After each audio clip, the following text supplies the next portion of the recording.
the lugat, of the change of meaning that they did, they distorted the meaning, is one of the first ever instances of colonization. So we believe, I think the word colonization has also been appropriated a lot to only attribute it to British occupation of India, but also the Mughal occupation of India was colonization, because it was subjugation of people, forceful conversion, conversion of also places of worship of Hindus. So it was a forceful takeover and a forceful attempt to introduce a culture which was foreign here and the people weren't accepting out of their free will. So that was also a period of colonization, and the first sort of colonial act that to be ever committed in our world was the distortion of the very word Hindu, the identity that the people of Bharatvarsh took pride in. Even today, I think the very concept of Hindu Rashtra is very, very misguided. It is taken as religious supremacy. It is not religious supremacy. It's that of an identity of people who come from one region. It's their culture, it's who they are, and it's a point of identity that they take a lot of pride in.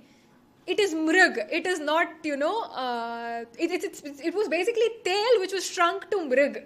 So it was a word that was magnanimous, which everybody took pride in, and which was eventually shrunk to a very little word. And that is being weaponized to say that, okay, whatever these people say, it's not about that. Ever since that, the intellectual attack on the people of Bharat has been relentless. Because to break this nation, it had to break the very people who took pride in their identity and who were all together. Because I think pride is what gives you, and a sense of identity is what gives you a sense of belonging and the will to fight for somewhere you belong.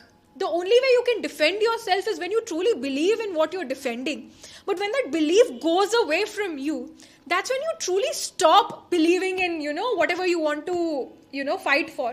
And let me tell you, this is in no way a cultural supremacy battle or, okay, we need to fight this to establish what identity. It's not a matter of self-respect or ego or anything. It is also how the marketplaces are placed, unfortunately. Our marketplaces are only placed and, lauded over by people who have this kind of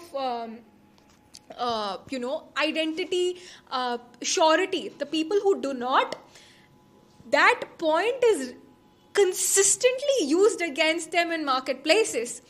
I can give you a very recent example of that, of Chandrayaan 3. So when Chandrayaan 3 happened, people tried to deride us. I don't know if you followed this news reporting online. There was British news which was consistently saying that, okay, this is a poor country that needs to allocate its money in building toilets and not in sending missions to space. That, they need to allocate their funds better.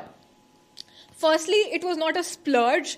The budget of Chandrayaan was very little. I think it was less than the money that was put into the movie Interstellar and some big budget Bollywood films that we know. And another thing is that the moon mission is not just a mission to say, okay, we went there first. It's also an exploration mission for helium, which is considered the future source of power. China wanted to go there first because it's, billions of tons of helium that's going to be mined, and whoever has the first mover advantage is essentially going to be the gatekeeper of these resources, who's going to charge the other countries for the rest of their lives.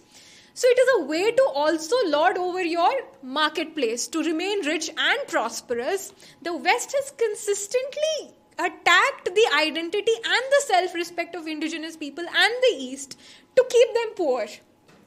It is not just a way to keep their culture, subjugated. It is a way, colonization, the mental colonization that we talk about, that we need to seriously decolonize, is also a way to keep the poor poor. It's a way to tell the Indians that, okay, don't do Chandrayaan, don't go to the moon, because you're better off staying poor for the rest of your life. But they do it by saying, okay, you don't have the necessity to go there because you're still developing whatever country. They do not want us to make that leap, which will make us self-reliant, which will make us secure in our own skin, and which might one day make us the gatekeepers to millions of dollars, billions of dollars of resources, and us the richest people. I mean, Saudi, for instance, went from rags to riches because of oil, because of exploration and discovery of oil. Helium is supposed to be the next big thing. What is to say that India not getting that access actually makes it a superpower? So decolonization and colonization of ideas, this intellectual warfare, it is simply not this cultural superiority match that it is made into. It is just a facade used to keep the poor, keep the East subjugated, and from rediscovering the identity that made them so prosperous once upon a time. And that is something that I think we need to understand fundamentally when we fight for these things, when we fight these battles, when we try to understand what is happening around the world, when we try to understand decolonization and colonization. Colonization is also considered to be, a very physical occupation of a land. I think that is another, mundane construct. I think colonization is as mental as it is physical, because they broke us mentally before capturing us physically. And they left us physically because they knew that they have us captured mentally, and that physical occupation is not going to give them a lot more benefit. When they came here, they had to keep us by force because they had to mentally colonize us. But when they were successful, they left because they thought, okay, no matter what, the Indians are still going to do our BPO jobs because they're so colonized. It's not going to matter. The education system is still something that is going to bring out generations of Indians thinking that they are lesser people. So that was the single biggest sort of achievement of colonization, something that we're still trying to shed ourselves and break our own chains from. And I think here a lot of us might have this question that, okay, 1947 we got our independence. How come it's taking us so long to kind of leave all of these, chains of colonization behind? Why are we talking about this now? Why are we talking about decolonization now? We should have talked about this a long time ago. There is a very popular theory that it takes 3 generations post-colonization to completely break away from the chains of colonization. Because when physical colonization ends, the population is left so poor, they're left with literally a begging bowl, that the first generation post-colonization, which might be our grandparents, looking at, the contemporary age here, I'm assuming we are, in our 20s and our 30s. So our grandparents were the ones who were fighting to put food on the table. So they couldn't think about, okay, what does the West say about us, or what does the West think about us, or what our education system says about us. They were just not in that condition to do that. The second generation, which was our parents' generation, they were fighting to bring in stability, to put a roof on the table, to put a roof on the heads, to put, basic necessities, education, to make sure that you have a stable, life.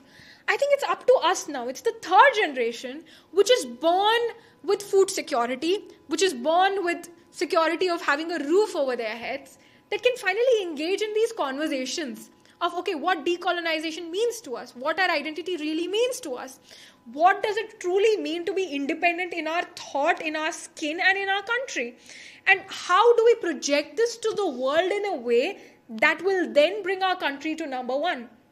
Because like I said, this is not a shouting match to say we are the superior culture. This is literally the race to become the most successful country out there. Because nobody who, has pride in who they are, or who truly believe in the things that they have, can succeed out there. Because if we have that colonial mentality, we will rely on other countries to have a successful space mission, thinking it's not for us, because it's something we do not take pride in. We think, this is what we are worth. We are worthy of being, following. We are worthy of doing BPO jobs. We are worthy of doing second things to the Western world. That feeling of lesser than the West is what I think is the need for decolonization, and the need that will ultimately put us, at number one position out there in the world. I had a very personal, I think, experience with the whole decolonization experience, like the whole thing. I think decolonization is a very big buzzword right now out there in the world. Everybody talks about it. Even in the West, it's a huge word. The William Gladstone's, I think, successor went to Georgetown University in Guyana, and he said, "Oh, we need to decolonize the world. I'm sorry, my ancestors were employed in slavery, so and so." So there's some conversation about decolonization happening in the West as well, and I think this is something that we need to be very aware of as well. I ran for president at the University of Oxford. So, a little bit of background here. I'm from Udupi. I come from a very small town on the coastal belt of Karnataka. Born and raised there all my life. And then I applied to the University of Oxford thinking, okay, it's ranked 1 in the world. Let me go there. Let me study. Let me get a degree. And it was at a point where I thought, okay, I don't know anybody who's gone to Oxford, because every time you fill in an application, you try to refer it to people who've been there, right? ನಾನು ಈ application ಕೊಡ್ತಾ ಇದ್ದೆ, ನೀನು ಸಹ ತುಂಬಿಸಿದೆಯಲ್ಲ, ಹೇಳಲ್ಲ ಹೇಗೆ ಬರೆಯೋದು ಅಂತ. We do that, right? We try to reach out to alumni, we try to reach out to uncles and aunts and cousins who might have gone there, or like distant friends. I had nobody. So it was how impossible the dream was for me. But I think being young means being recklessly optimistic. You can afford to be recklessly optimistic, because it will make for great stories in the future, saying, oh, I tried for it. Because people will appreciate you for doing it. There's no shame in failing when you're young. And I think it's perfect time for you guys to be recklessly optimistic. And reckless optimism is what got me to apply there in the first place. And I got in. And that really brought full circle the whole saying, shoot for the moon, if you miss, you'll land among the stars. So I think as young people, as the young, this thing of Bharat, this is definitely something that we can afford to do. Maybe the education system tells us that, we are not worthy of it. We are not worthy of being number 1 or anything. But I think we are, and it's up to us to find inspiration for it from society, from beyond our textbooks, from literature that's being put there by, countless good faith actors of our country, and then find it out for ourselves. Okay, so I landed in Oxford, and then I'm like, okay, taking initiative is another thing, I feel. I think colonial mentality is another mentality that stops people from taking initiatives, because taking initiative is number 1 to succeeding. Even to do Chandrayaan, you have to take initiative, that we will do it. We see in society that people do not want to speak out. If something's happening out in the street, everybody will like, namge yake, seeda manege hoga, aitappa, yakappa, yake. So that's a very strong sentiment that we have. And very often, I think as young people, we misdirect our anguish to our own culture, saying that, ayo, this is Bharatiya culture, na yaru matadalla, we don't take initiative anta. But that's not Bharatiya culture. Bharatiya culture was all about, leading revolutions when you didn't like things you were seeing. It was all about fighting back. It was colonization that made us slaves to this whole mentality that namgya kappa. Because countless generations were forced to think that during occupation, during subjugation, during the loot that rendered them absolutely poor. So I think taking initiative is another decolonial point that we all need to do as young people. And it is something I think you already are doing by, subscribing to this whole program, because I'm sure nobody wants to go through 9 to 5 classes or jobs and then 5 to 8 do something like this. Like, you must be mad to be doing this. You're not mad, you're just decolonized. You want to do something beyond, you want to take initiative. And I think that is another point. Taking initiative. Take initiative everywhere. If you think there's no leader somewhere, stand up and, show that leadership which is so lacking. And I think that is also the road to rediscovering self-respect, self-identity, and, taking this country forward in that decolonial structure. For me, I think leadership was very important. Since my kindergarten, I remember being like, oh, nan class leader agbeku, na class monitor agtene, since it was way back in kindergarten.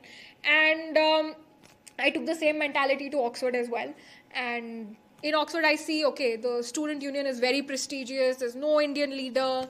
Let me stand, because I think that's how you set example, right? You stand for election, so maybe 10 years down the line, somebody might win the election. So you have this whole idea. So I was like, okay, let me give my name.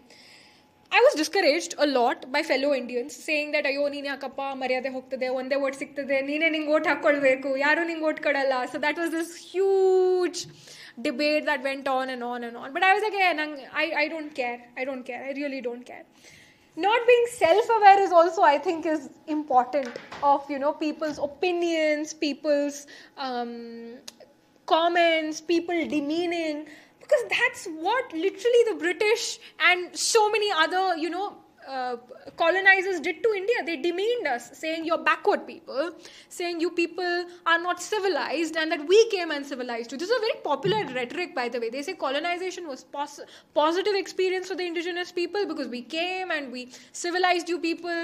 We gave you the railways. We taught you how to wear a shirt and a pant and then, we taught... They literally try to teach us, like, treat us like we were Karjanru and then our Bandantra, suddenly we had everything. We were like, oh wow, like, jig, jig, jig. So that's how they try to portray it.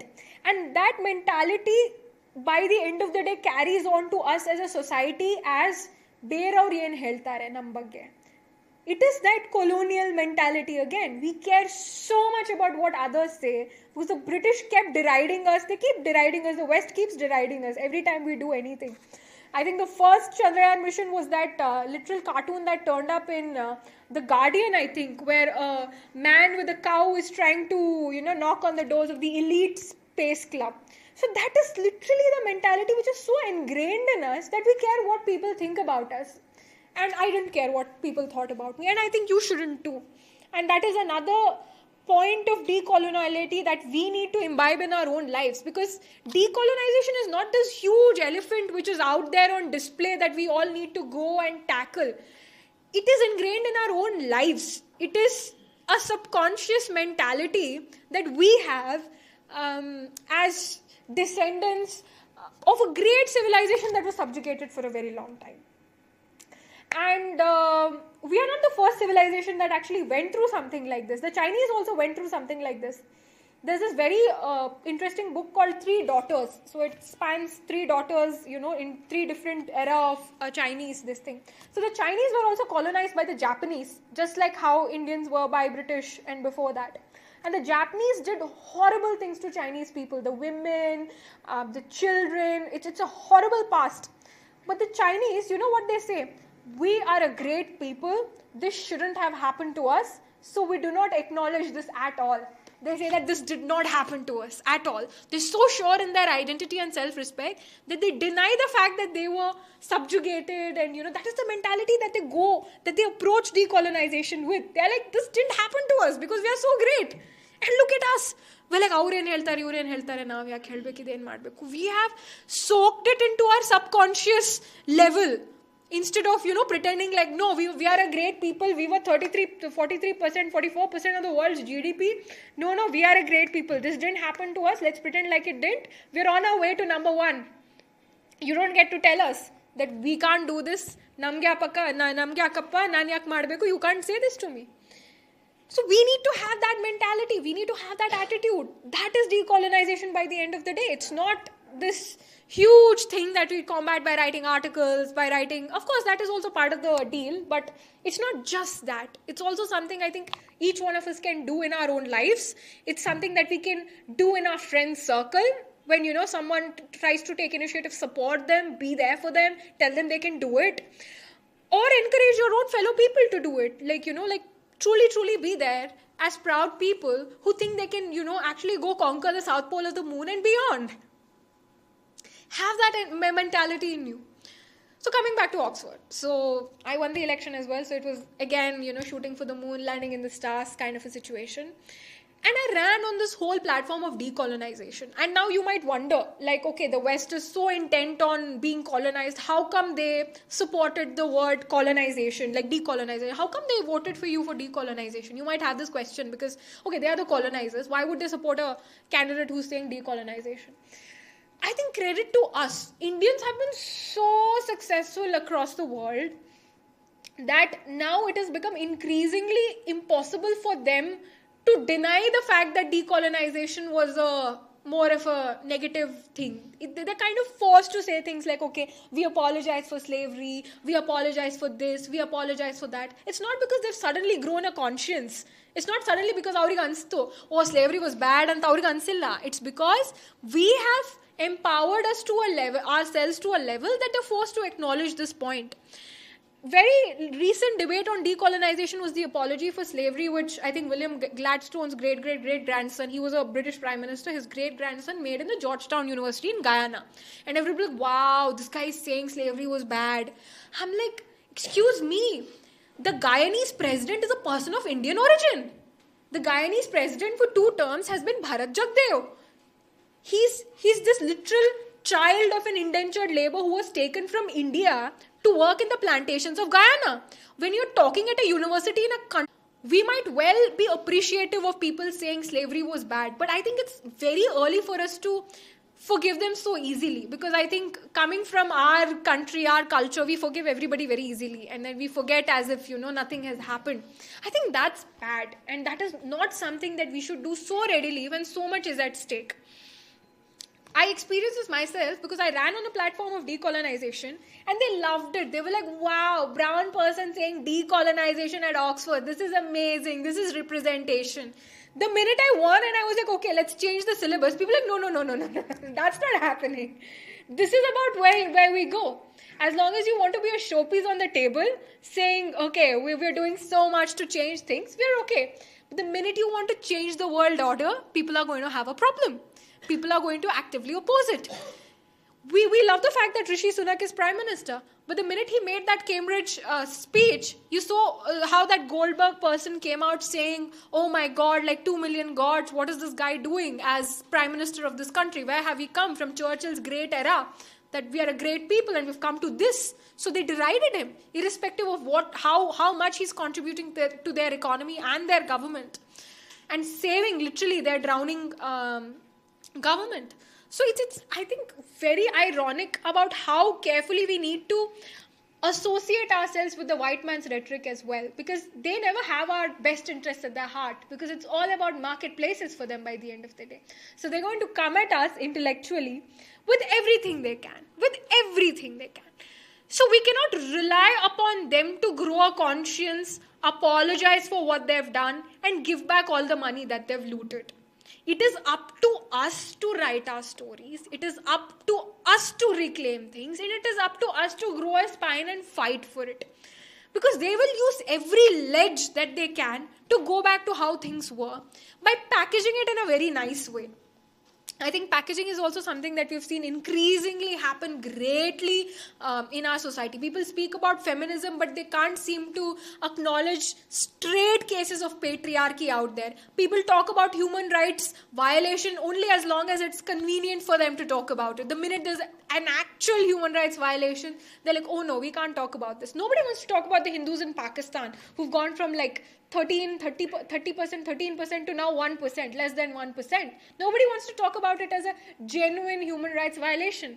Nobody wants to talk to Nadia Murad. Nadia Murad is a Nobel Peace Laureate who got Nobel Peace Prize for actually escaping being an ISIS bride. She was an ISIS bride. She was abused by ISIS. She was Yazidi. She belonged to the Yazidi community. And today when she talks badly of ISIS, nobody wants to platform her. She gets cancelled everywhere. Her